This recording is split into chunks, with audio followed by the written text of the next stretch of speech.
We fell in love in an inconvenient time, but we made it through the test. Our love is out of the ordinary, but surely is true and the best. When I first saw you, I was amazed by your beauty and amazing personality. Knowing you all the way made me decide one day I'll marry you. Thank you for giving me a chance to love you, for giving me joy, for being there always.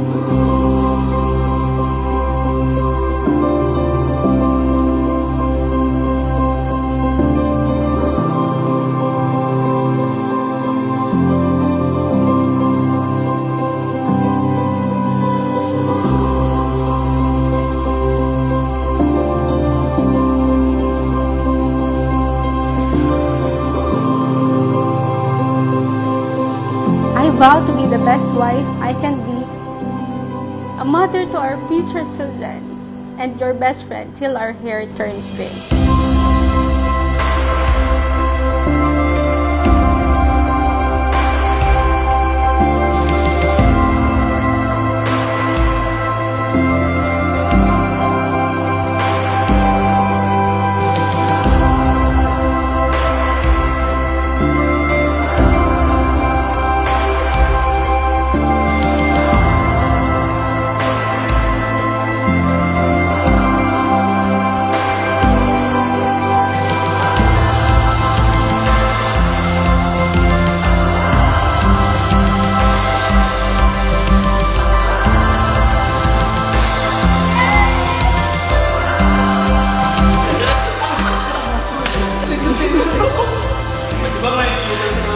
Yes, kailangan kang stress.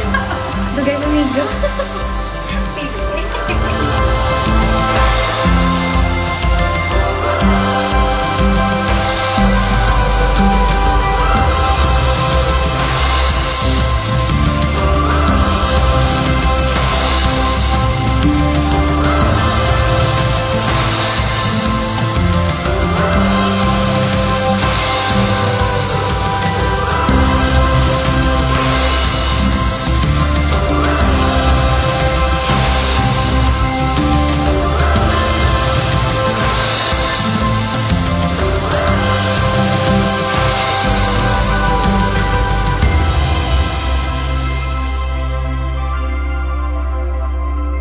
Ang lalaking nagmamahal sa kanyang asawa ay nagmamahal sa kanyang sarili. Walang taong namumuhi sa sarili niyang katawan. Bagkus ito'y pinakakain at inaalagaan, gaya ng ginagawa ni Kristo sa Iglesia.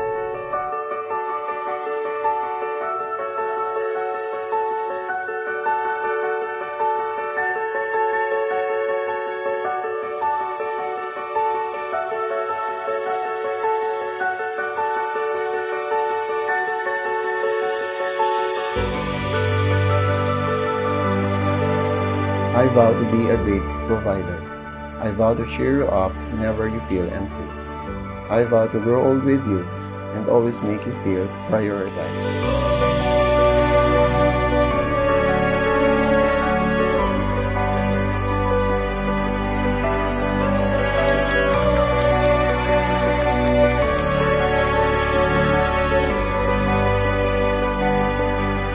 I'm glad to kiss you today and call you my wife, my Mrs. Adraneda.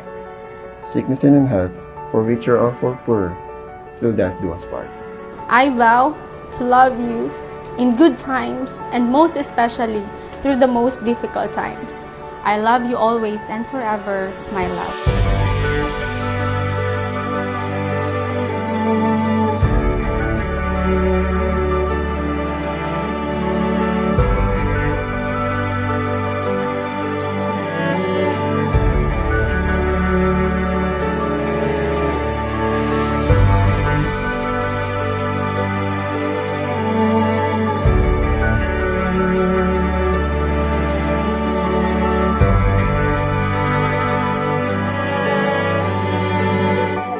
Ng aking karapatan bilang ministro ng Ebanghelyo ay pinahahayag ko na kayo'y tunay ng mag-asawa ayon sa mga utos ng Diyos.